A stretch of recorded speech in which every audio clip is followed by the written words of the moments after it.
인류는 아름다움을 추구하기 위해 극단적인 고통과 위험도 마다하지 않았습니다. 고대 중국에서는 여성들의 발을 인위적으로 묶어 어린 시절부터 자라지 못하게 만드는 전족 풍습이 성행했습니다. 이상적으로 여겨진 발 크기는 불과 3촌, 즉 약 10cm에 불과했는데 이렇게 변형된 작은 발은 삼촌금년이라 불리며 미인의 조건으로 숭배되었죠. 발뼈를 부러뜨려 접고 천으로 강하게 동여매는 고통 속에 얻은 작은 발은 여성들의 걸음걸이를 비현실적으로 가늘고 느리게 만들어 남성들에게 성적 매력을 어필했다고 하죠. 그러나 평생 변형된 발로 인해 제대로 걷지도 못하고 심각한 장애를 겪어야 했습니다. 발의 성장을 억압시킨 여성의 발 골격은 심하게 뒤틀려졌고 이러한 전족의 폐해로 인해 중국에서는 20세기 초가 되어서야 이 잔혹한 미용 풍습이 공식적으로 금지됐습니다. 한편 중세 유럽의 여성들은 잘록한 허리선을 위해 코르셋이라는 속옷을 착용했습니다. 일시적으로 가는 허리를 연출하기 위해 철제 와이어가 들어간 코르셋을 단단히 조여 입었던 것인데 장기간 착용 시 갈비뼈의 모양이 변형되고 내장을 압박했습니다. 그럼에도 여성들은 숨쉬기 어려울 정도로 꽉 졸라맨 코르셋을 포기하지 않았고 일부는 지나친 착용으로 장기가 제자리를 벗어나거나 갈비뼈가 골절되는 일도 있었죠. 조선시대 양반과 여성들은 가채를 머리에 얹어 부와 미를 과시했는데 크고 무거운 가채는 몇 킬로그램에 달해 목에 심한 부담을 안겼습니다. 심지어 어린 신부가 시아버지 앞에서 예를 갖추려다 갑작스럽게 일어서는 바람에 머리에 인 가채의 무게를 이기지 못하고 목뼈가 부러졌다는 극단적인 일화도 있죠. 이처럼 시대와 문화를 불문하고 아름다움에 대한 인간의 집념은 때로 자기 자신을 해치기도 했죠. 이런 역사적 사례들과 견줄 만큼 아이러니한 현대 미용 트렌드 중 하나가 바로 보톡스 시술입니다. 보톡스는 사실 식중독을 일으키는 보툴리눔 독소로 만든 약물인데 이 독소는 인류가 알고 있는 물질 가운데 가장 치명적인 맹독 중 하나입니다. 그럼에도 오늘날 전 세계 수많은 사람들이 주름을 펴고 젊어 보이기 위해 기꺼이 이 맹독을 얼굴에 주입하고 있습니다. 그리고 지금 미국에서만 950만 건이 넘는 맹독 시술이 이어지고 있습니다. 안녕하세요, 디스멘털입니다. 1897년 벨기에의 한 마을 장례식장에서 훈제 소세지를 먹은 주민들이 집단 식중독에 걸렸는데 그중 3명이 사망하는 사건이 발생했습니다. 당시 부검과 음식검사를 맡았던 젊은 미생물학자 에밀판 에르멘햄은 소세지와 사망자들의 조직에서 새로운 세균을 분리해냈는데 그것이 바로 보톨리눔 독소를 생산하는 세균 클로스트리디움 보톨리눔입니다. 미용시술의 대명사가 된 보톡스가 이렇게 시작됐죠. 보툴루님이라는 이름은 라틴어 소세지에서 유래했습니다. 그런데 이는 엄청난 맹독성 세균인데 1g으로 수백만 명을 살상할 수 있을 정도로 치사량이 강해 제2차 세계대전 중 생물학 무기로 활용하려는 시도가 있었을 만큼 위협적인 물질입니다. 그러나 다행히도 보톡스를 무기화하려던 모든 실험이 실패로 돌아가면서 대규모 희생은 막았습니다. 열과 환경의 불안정에 실전에서 활용하기 어려웠기 때문이죠. 보툴리눔 독소는 신경계에 작용하여 근육을 마비시키는 독특한 기전을 지녔습니다. 과학자들이 밝혀낸 바로는 이 독소는 신경 말단에서 아세틸콜린 신경 전달 물질의 방출을 차단해 근육 수축 명령이 전달되지 못하도록 만듭니다. 아세틸콜린은 신경과 근육의 접합부에서 근육을 수축시키는 역할을 하는데 보톡스는 이 분비를 억제함으로써 해당 근육을 이완 상태, 즉 마비 상태에 머무르게 하죠. 인체에 이렇게 근육마비를 유발하는 물질이라면 당연히 위험한 도구로만 취급되지만 역설적으로 과도한 근육 움직임을 줄여야 하는 의학적 상황에서는 오히려 유용하게 쓸 수 있다는 발상이 나오게 됩니다. 1970년대 미국에서 안과의사 앨런 스콧 박사는 보톡스의 근육마비 효과를 사시와 눈꺼풀 경련 치료에 응용하는 실험을 시작했습니다. 독소를 극미량, 눈 주위 근육에 주입해 의지와 무관하게 움직이는 근육을 마비시킴으로써 사시를 교정하고 눈꺼풀 털림을 멈추게 하는 데 성공했죠. 근육마비라는 탁월한 효과가 입증되자 1989년 미국 식품의약국은 세계 최초의 보톡스 의약품으로 승인해 주는데요. 이때 앨런 스콧 박사가 개발한 제품명은 오크리넘이었으나 이후 해당 제품과 기술을 제약회사 엘러간이 인수해 상용하면서 보톡스로 변경됐습니다. 보톡스는 애초에 신경근육질환 치료제로 개발되었지만 곧 뜻밖의 방향으로 그 쓰임새가 확장됩니다. 1987년 캐나다의 안과의사였던 진 캐러더스 박사는 보톡스로 눈꺼풀 경련을 치료하던 중 환자의 미간주름이 펴진다는 사실을 확인했습니다. 이 이야기를 들은 피부과 의사 남편 알라스테어 캐러더스는 이를 얼굴주름 개선에 활용해보기로 했는데 대성공을 거뒀습니다. 임상을 통해 주름이 제거되는 효과와 안전성을 입증해냈죠. 그리고 마침내 2002년 미국 FDA는 보톡스를 성인의 미간주름 개선용 미용 성형 시술제로 공식 승인했고 보톡스는 치료제를 넘어 미용 시술의 신기원을 열게 됩니다. 근육을 마비시키는 작용으로 얼굴주름을 없애준다는 특성은 전 세계 수많은 사람들의 관심을 끌기에 충분했고 보톡스 시술은 이후 폭발적인 인기를 얻게 됩니다. 한때는 연예인이나 상류층의 전유물처럼 여겨지던 보톡스 시술이 이제는 일반인들도 쉽게 받는 보편적 미용 시술이 된 것이죠. 물론 보톡스는 미용 목적뿐 아니라 의료적인 목적으로도 큰 효과가 있습니다. 현재 보툴리눔 톡신 제제는 만성 편두통, 땀샘 과다로 인한 다한증, 근육 경직, 과민성 방광 등의 치료에도 사용되어 좋은 효과를 보이고 있으니까요.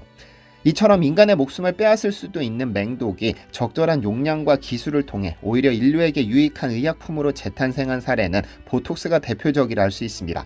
그래서 신의 묘약이라고 불리죠. 전통적으로 보톡스 시장은 미국의 엘러간과 유럽의 입센이 양분해왔고 중국의 란저우 연구소가 그 뒤를 잇는 구조였습니다. 그런데 후발주자였던 한국이 2000년대 중반부터 놀라운 속도로 따라잡기 시작하죠.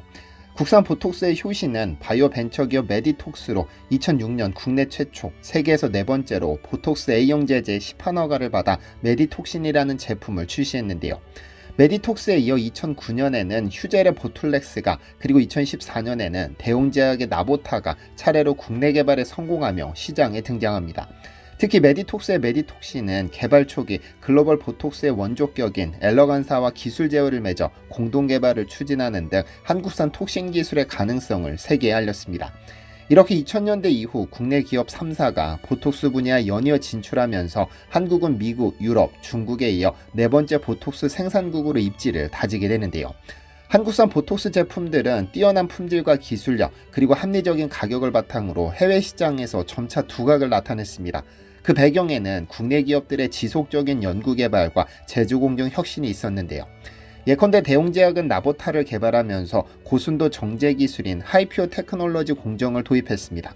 이는 보톡스 제조 과정에서 불순물과 복합 단백질을 최대한 제거해 순도 98% 이상의 톡신만을 분리하는 특허 기술로 한국과 미국에서 특허를 획득했죠. 이러한 공정을 통해 만든 나보타는 독소의 분자량을 일정하게 유지하면서 내성 유발 위험을 줄였고 제품 간 편차 없이 안정적인 효과를 발휘하도록 했습니다. 다시 말해 고순도 보톡스를 구현함으로써 장기간 반복 시술 시에도 안전성과 효과 면에서 우수한 평가를 받게 됐습니다. 고위험 물질인 이 독소를 자체적으로 배양하고 정제해 제품한다는 건 결코 쉽지 않은 일입니다.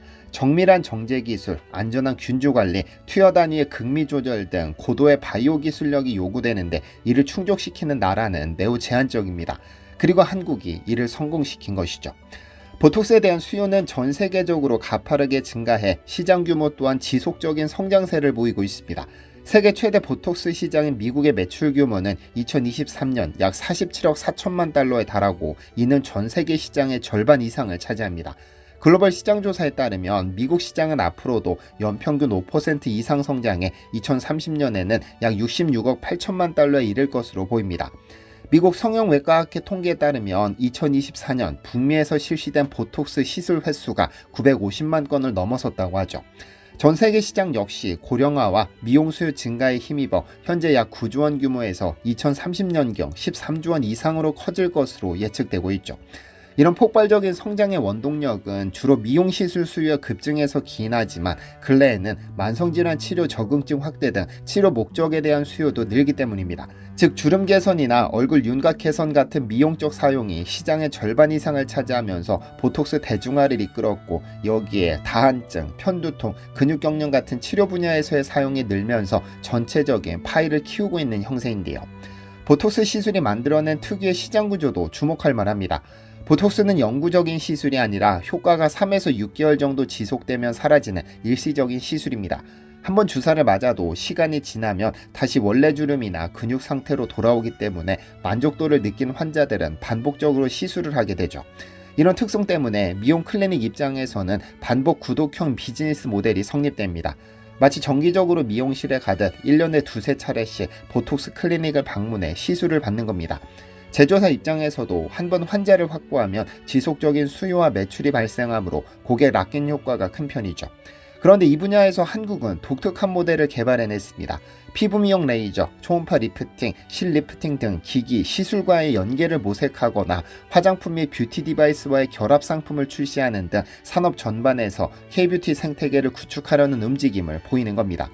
예를 들어 한 성형외과 패키지 여행 상품은 한국에서 K-뷰티 시술 받고 K-팝 공연까지 즐기는 의료관광을 내세우며 보톡스, 필러 시술과 한류 문화체험을 결합해 해외 소비자들에게 어필하기도 합니다. 이처럼 의료, 미용 문화가 융합된 한국만의 프리미엄 이미지는 K-보톡스가 해외 시장에서 경쟁 우위를 갖는 요인 중 하나로 평가되는데요. 실제로 K-뷰티에 대한 글로벌 인지도는 한국산 미용 제품 전반에 긍정적 영향을 미쳤습니다. 한국은 화장품부터 피부관리, 성형수술에 이르기까지 미용 분야에서 세계적인 명성을 쌓아왔고 한국 제품은 품질이 우수하고 트렌디하다는 인식이 형성되어 있습니다. 이러한 평판은 한국산 보톡스가 해외 시장에 진출할 때 신뢰성을 높여주는 기반이 되었죠. 초기에는 값싸고 효과도 괜찮은 보톡스가 한국에서 나왔다는 입소문이 퍼지며 주로 가격 경쟁력을 앞세웠지만 이제는 임상 데이터를 통한 고품질 이미지와 한류를 통한 브랜드 친숙도까지 더해져 프리미엄 시장까지 넘보고 있는 겁니다. 특히 일부 아시아 시장에서 한국산 보톡스는 오리지널인 보톡스보다도 선호되는 경우가 있는데 이는 K-뷰티 유행에 민감한 소비자들이 한국산 시술을 신뢰하는 경향과 무관치 않습니다. 세계 최대 시장인 미국에서도 최근 몇 년간 한국 보톡스 제품에 대한 관심이 높아져 K-톡신이라는 용어가 업계에 등장했고 한국 기업들의 주가가 상승하는 등 긍정적 기대가 반영되고 있습니다. 치열한 기술 경쟁과 마케팅 전략 속에서 K-보톡스가 얼마나 파괴적인 혁신을 지속할 수 있을지는 지켜봐야겠지만 분명한 것은 한국이 이 분야에서 무시하지 못할 강자로 부상했다는 사실입니다. 일례로 2019년 대웅제약은 나보타로 아시아 기업 최초의 미국 FDA 승인을 획득하며 업계를 놀라게 했습니다. 미국에서는 주보라는 브랜드명으로 출시된 나보타는 현지 출시 5년 만인 2023년 미용톡신 시장 점유율 약 13%를 기록할 정도로 급성장했습니다. 전통적 강자인 엘러간이 여전히 미국 시장의 70%를 점유하고 있지만 주보는 후발주자적 가장 가파른 성장세로 그 격차를 빠르게 줄여나가고 있습니다. 이러한 성공에 힘입어 대웅제약은 미국 파트너사인 에볼루스와 함께 유럽, 캐나다, 호주 등지로도 판매 지역을 넓히고 있는데요. 휴젤의 약진도 빼놓을 수 없습니다. 휴젤은 2020년대에 중국과 유럽 시장에 잇따라 진출한 데 이어 2023년 말 미국 FDA로부터 레티보의 품목 허가를 획득하는 데 성공했습니다. 이로써 휴젤은 세계 3대 보톡스 시장을 모두 석권한 세계 세 번째 기업이자 한국 최초의 글로벌 톡신 기업으로 이름을 올렸습니다. 현재 휴젤의 보툴렉스 레티보는 전 세계 60여 개국에서 허가를 받아 판매 중에 있습니다. 메디톡스 또한 미국 진출을 눈앞에 두고 있습니다. 메디톡스는 개발 중인 차세대 톡신을 현지 파트너사와 함께 미국 FDA 승인을 추진 중이며 이 제품이 승인되면 한국산 톡신으로는 세 번째로 미국 시장에 진입하게 됩니다. 이렇게 K-보톡스로 불리는 한국산 제품들은 품질과 효과를 인정받아 세계 각국에서 러브콜을 받고 있으며 일본, 태국 등 일부 아시아 국가에서는 이미 시장 점유율 1위를 차지하는 등 강자로 부상했죠. 과거 미국과 유럽 기업들이 독점하다시피 한 보톡스 시장에 도전장을 내민 한국 기업들은 이제 글로벌 무대에서 빠르게 영향력을 확대하며 차근차근 장악해가고 있습니다. 보톡스는 인간의 미에 대한 욕망이 어떻게 과학과 산업의 발전으로 이어졌는지를 단적으로 보여줍니다. 식중독균에서 발견한 맹독을 단숨에 주름을 펴는 신비한 약으로 바꿔낸 인간의 지혜와 노력은 분명 경탄할 만합니다. 그리고 그로 인해 수많은 환자들이 고통을 덜고 또 많은 사람들이 젊고 환기찬 모습을 되찾아 자신감을 얻었죠.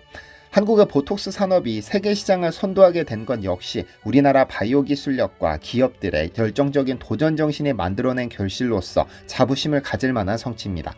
하지만 아름다움에 대한 열망에는 언제나 양면성이 존재합니다.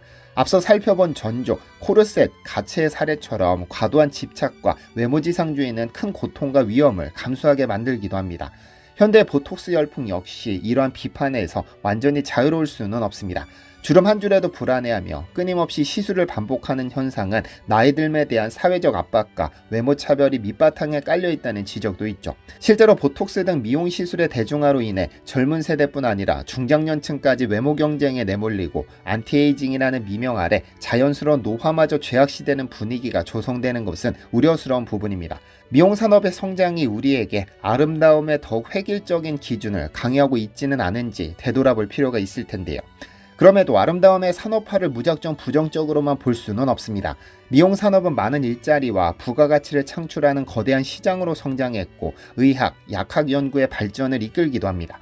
보톡스만 해도 미용 분야에서 얻은 막대한 수익이 다시 난치병 치료 연구와 신약 개발로 재투자되어 새로운 치료제 탄생에 기여하는 선순환이 이루어지고 있죠. 또한 자기만족을 위한 외모 가꾸기는 현대인들의 삶의 질 향상과 자기 표현의 자유라는 긍정적 측면도 분명 존재합니다. 중요한 것은 개인의 선택과 사회적 가치 사이에서 균형을 찾는 일일 겁니다. 바람이 있다면 보톡스가 전족처럼 후세의 비극적 미의 추구 사례로 남는 것이 아니라 과학의 발전으로 위험을 통제하며 아름다움과 건강을 함께 증진시킨 성공 사례로 기억되길 바랍니다.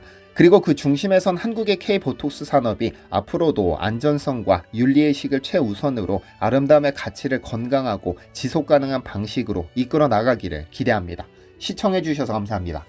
디시멘터리에서는 여러분의 제보를 기다립니다. 제 채널에서 다뤘으면 좋겠는 뉴스 또는 널리 알려졌으면 하는 영상은 디시멘터리 네이버.com으로 보내주시면 소중히 제작하겠습니다. 시청해주셔서 감사합니다.